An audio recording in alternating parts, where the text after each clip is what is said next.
抗战时若重庆失守，中国会怎么样？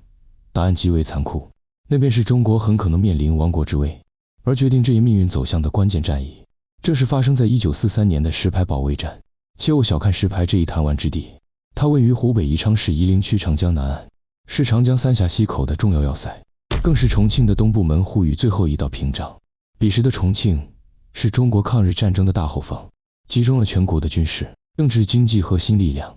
国民政府中枢、重要兵工厂、战略物资储备基地均汇聚于此。一旦石牌沦陷，日军便可沿长江溯流而上，凭借长江航运快速输送兵力与装备，直取重庆。届时，中国抗战的指挥体系将被摧毁，战略物资供应会中断，抗战根基将彻底崩塌。更重要的是，这场战役不仅关乎中国抗战的生死存亡，更深刻牵动着整个第二次世界大战的战略格局。为何如此？要理解这一点，需从太平洋战场的态势说起。1942年6月，中途岛海战爆发。在这场决定性战役中，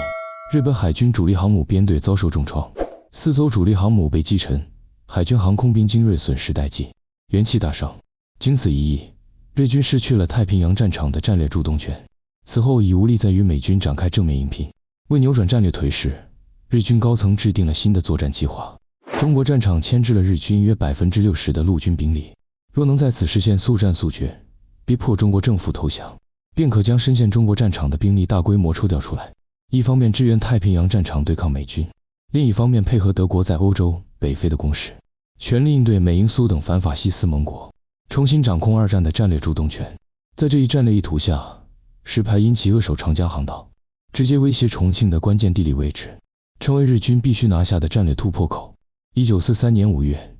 日军集结第11军麾下的陆军、海军及航空兵部队，总兵力约3万人，兵锋直指石牌要塞，企图一举突破中国军队的防线。负责防守石牌要塞的中国军队是国民革命军第18军第11师，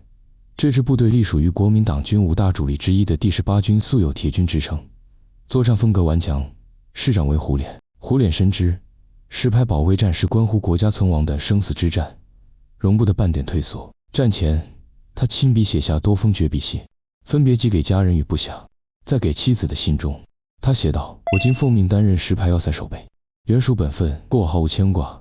字里行间满是杀身成仁，是与阵地共存亡的决心。他还召集全师官兵训话，明确有我无敌，有敌无我的战斗意志，将全师上下的士气凝聚到极致。1943年5月21日，石牌保卫战正式打响。日军航空兵部队的战机如蝗虫般飞临阵地上空，对中国军队的碉堡、战壕、炮兵阵地展开狂轰滥炸，地面部队则以重炮群为掩护，一轮又一轮地向第11师的防御阵地发起集团冲锋。炮火过后，阵地上血肉横飞，防御工事损毁严重，但中国士兵始终死战不退。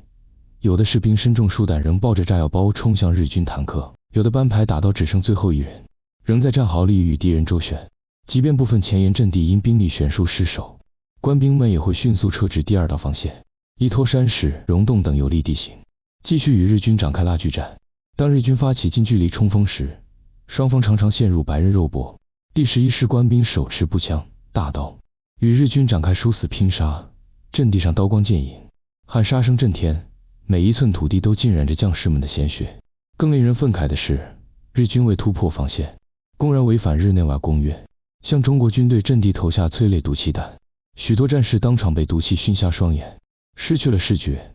但他们并未放弃抵抗。有的紧紧握住步枪，凭借听觉辨别日军的脚步声与枪声；有的摸索着挥舞大刀，朝着声音来源的方向奋力劈砍，用生命诠释着宁死不降的骨气。当时负责统筹华中战场的国民党军高级将领陈诚曾致电胡琏询问战况，石牌还能守住吗？胡琏在电话中坚定地回复：成功虽无把握，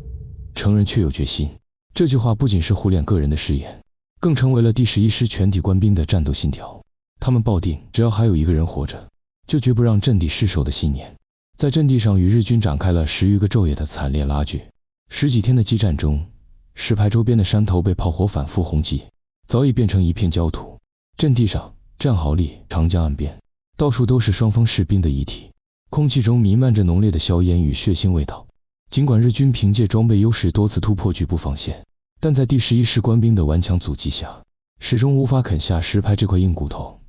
日军的冲锋一次次被打退，士兵伤亡人数不断增加，补给线也因中国军队的袭扰陷入困境，士气逐渐跌落至谷底。到了6月初，中国军队的援军如期赶到，随即与第11师协同发起反攻。腹背受敌的日军再也无力支撑，只能放弃进攻计划，向宜昌方向仓皇逃窜。中国军队乘胜追击，收复了此前失守的全部阵地。石牌保卫战最终以中国军队的胜利告终。在这场惨烈的战役中，中国军队共歼灭日军7000余人，自身也付出了万余人的伤亡代价。第11师的将士们用自己的血肉之躯，成功守住了石牌要塞，不仅保住了重庆这一抗战大后方，更打破了日军牵制中国兵力支援太平洋战场的战略企图。此后日军再也无力对长江上游发起大规模进攻，中国抗战的持久态势进一步巩固。同时，石牌保卫战的胜利也为太平洋战场美军的反攻争取了时间，成为二战东方战场相互策应的关键战役之一。